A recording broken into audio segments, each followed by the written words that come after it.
5, 4, 3, 2, 1. I'm John Miglosh with the Wisconsin DMA and the International Society for Strategic Marketing. Well, I didn't highlight this story, but I do want to tell a story. So that's what. I noticed that MontBlanc is doing doing an ad campaign, mostly in Europe, and they're talking about how everyone can make their mark. And if you're not familiar with MontBlanc, and it's hard to see this little guy here who has one of the Meisterstruck fancy fountain pens. I have one of those. I have 5 or 6 MontBlancs. I have a lot of them. I like them a lot. The fountain pens, well, here's the story. So I was 27, I think, when I started consulting for Amoco Oil, going down to Chicago. And at the time, the Amoco building was the second highest in Chicago, the Sears Tower. At one time, the tallest building in the world was taller, but it was plenty tall. In fact, the first time I went down there to do some work, my boss, Vic Hunter, said, just look for the really tall building. You can't miss it. When you're driving into Chicago, you can see it. Well, it was a cloudy, rainy day, and the cloud cover was just over the tops of most of the buildings. And so the Standard Oil building was not visible above anybody else's building. So I had pretty much no idea where to go. I think I stopped down on Michigan Avenue and somebody told me. But, you can go in there and you can get lost in the maze underneath it, which I've been. In fact, I was there one time. I was there on September 12th, 2001, the day after 9/11. That was kind of creepy, looking at those big columns and thinking, well, I hope this holds, right? Anyway, so at Amoco, I was about 27 years old. I had never really taken a marketing course, and now I'd been given the title marketing consultant. And the scary part was they were asking me questions and ready to listen to me, which, ask your marketing consultant if he's ever done a marketing project or had a course in his life. That would be a good place to start. But anyway, so I was doing some work with some other B2B companies and office supply companies. And so I decided, since I was at least 10 years younger than everyone else in the room, I would get the best pen in the room. I would elevate my writing. And because those were the days when we still took notes. I mean, there was no GPS to find the building. There was nothing. It was like, you're on your own, buddy. So I went and bought the slim fountain pen version, of which I've had a couple. I gave my wife a beautiful burgundy one, which I think she lost. And I did lose. No, that was a sterling silver Schaefer that I lost. But I've never lost those MontBlancs, and I still have that slim fountain pen, and it still works. It always leaks. And in fact, at Land's End, I was calling on Land's End, and we did a project together up there, training their people on cataloging. But I was so nervous just going there, because I'd been buying from them since I was in college. I really liked it because they had sailing routes, and I grew up racing sailboats. And so I was in the bathroom, I think, making sure I looked good. And I had a sport coat on, and I put my pen in my pocket with the top on the other end and made myself a huge black, wet mark, which you could feel in anticipation of the big meeting. And so fountain pens are dangerous, even if you're really careful with them. I've had so many accidents. I've done that to many, many shirts. And so now I have a rollerball version, which really writes nice, but always runs out of ink. And I have a regular ballpoint, which is actually probably the best. And it's still a couple of $100 for that one. But I have a whole array. And so I'm a big fan of having a wonderful pen to carry with you to elevate your writing. And I'm also a big fan of writing. And I get these books. Oh, I'm missing mine. I sometimes give them to my wife. I do have this one here. I love these. I keep writing pads around these books. They're really good to write in, and so I take notes. I still take notes in client meetings because it helps me listen. Because it involves tactile, it involves visual, and there's a spatial element to it also. I've heard that college kids today can't organize their thoughts because they don't take notes in class. Everything's, accessible. They can go back and get the notes. They can get the PowerPoints, etc. So we have lost that capacity in our brain, which ties back to the tactile in the neurosense network. 10 times more sensors per touch than per sight. But you can get both involved with direct mail and with taking notes. So I'm going to skip that one and skip this one. This one says that there's a lot more risk in work at home security. I think that's right. I think that's our main problem at our office. This machine here, I can dial into from anywhere. We have a VPN, we have a login and all that, but this machine is the most vulnerable because it's the most accessible. And so we deliberately isolate all our client servers from the internet. So we're doing the opposite of the cloud, which is interesting to me because hard drives are so inexpensive now and processing is so inexpensive. The reason to go to the cloud, as I was explaining yesterday, is for scalability. You can scale faster on the cloud.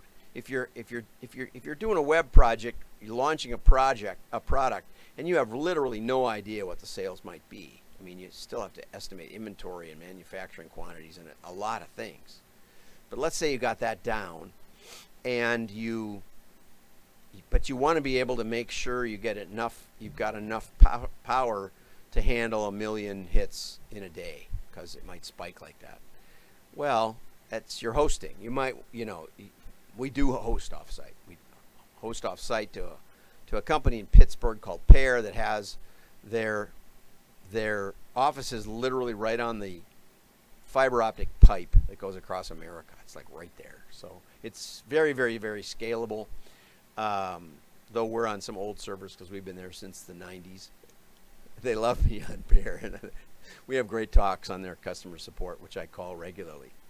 Anyway, but we isolate ours. We buy our own hard drives. We run a little cloud here, completely disconnected from the internet in any meaningful sense. And we use a lot of telnet sessions because no one does that anymore. So we use the old tech to prevent the new tech. And I don't even know how that all works because that's their IT people. Now, interestingly, this report from Which 50 is a marketing-ish, technology-ish magazine in Australia. So I get a lot of different ideas down there.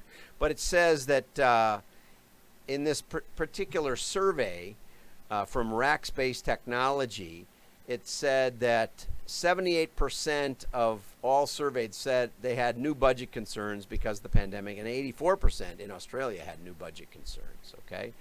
And 87% they said they had to increase their expenditure on technology, more remote working tools, software licensing, and SaaS tools. Now, sometimes you can talk to your your licensing people, like, for example, Maptitude, which I use for mapping. I have a one-user license, and they actually charge more if you access it from remote. But I write a lot of good reviews, and I highly recommend them. I sincerely do highly recommend them. And so I asked him, could I get a remote access added to my one-seat license if I'm the only person accessing it? And they said, oh yeah, you can do that. So that's something you might want to look into if you've got dozens or hundreds of people utilizing the same software that they would be using at their desk remotely. Instead of buying a second license for everyone, you might be able to figure out. Now, Microsoft is not good for this. Don't ask Microsoft. They want you to have to buy 2. But it's really not fair because it's the same person accessing it both ways. Something to think about, something to save you money. But one of the things that they said in the article, and partly because it's Rackspace, who is basically a cloud supplier, said that people were cutting costs by using the cloud. I don't believe it, not really. And especially if you're scaling down. I mean, that's where it makes sense. So scale down and then go buy your own because it's really a good deal. Okay, new hope for cookie-free targeting. Just what you need. Fascinating article. I'm not sure you'll grasp it all, but basically they're saying, okay, so now you go to a bike magazine site, Wild Cliff Biking or something. They send you, instead of a cookie, they send you an actual, like a cookie-like thing that says this person likes biking. Okay? It's not a cookie that follows you around. It's a cookie that accumulates on your machine, just like cookies do. I mean, right? But the idea would be in a Chrome extension. You'd have a cookie for biking. You might have a cookie for baking. Okay? And then when they want to advertise to you, these 2 interest groups could have different values based on whether the baking industry feels you're more valuable or the biking, and then your computer could actually run a little auction deciding which ads get shown to you. Complexity sounds a little bit nuts, but it doesn't, at least it doesn't follow you around. Now the question is, how long would it persist? Because you might have gotten, my wife asks me to do searches sometimes for products that I don't want and they don't care about, or I buy her perfume or something. My wife used my Pinterest account because you have to be asked to join or something by a friend. For some reason, I got one. And she used it a lot for my daughter's wedding preparation. So I still get notifications from Pinterest about wedding bouquets and centerpieces and wedding dresses and bridesmaids dresses. It's a little weird, I have to admit. The whole thing is weird. But don't give up hope. There will be hope for your retargeting, even if it's not third-party cookies. I don't know if that's hopeful or not. Okay, and finally I wanted to conclude with this interesting article, but it's 18 pages. It's a 22 to 28 minute read.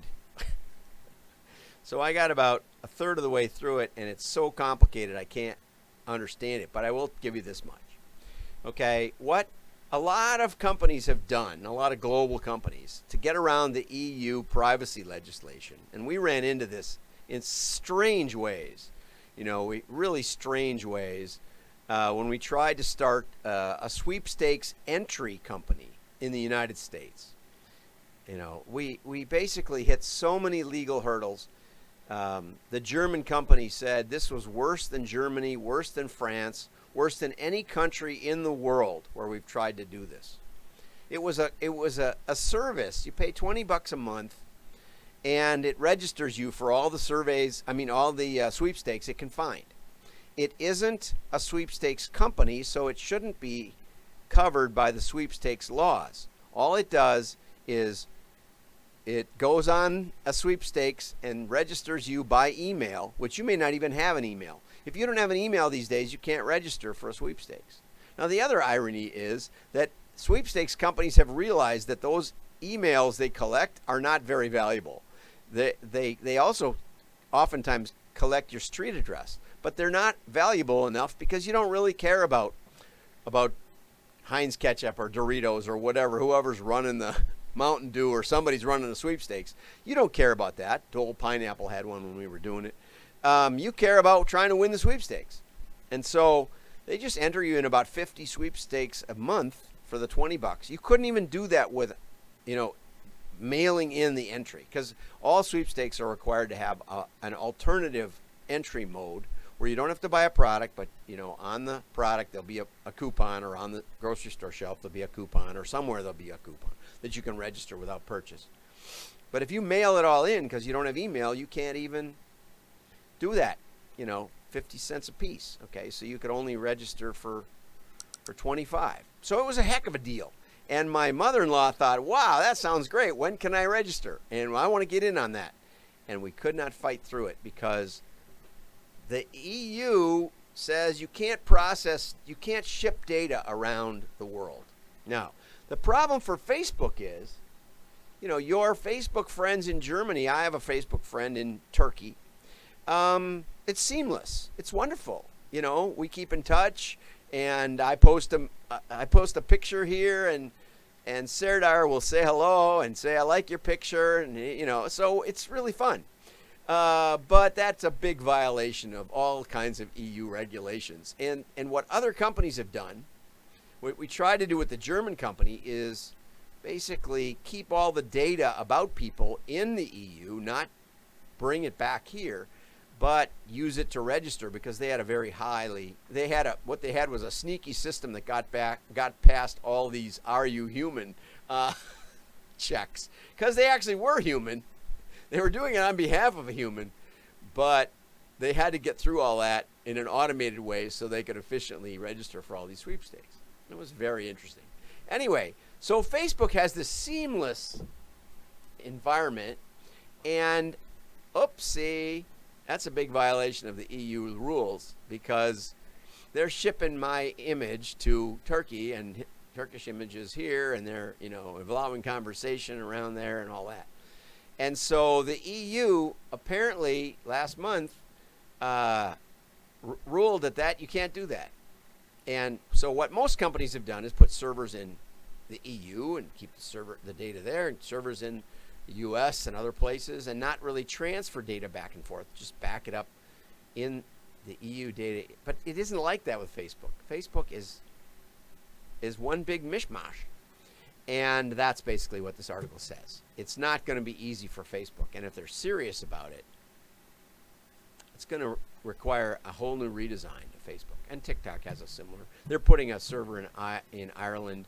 Other people have those similar problems. So this privacy legislation has a downside for consumers and a downside for the world that we live in. The interesting, interconnected world that we have gotten used to with the internet. And marketers need to adjust. I'm John Miglash. Like and share. Your friends will know you're smart. Have a great day. Bye-bye.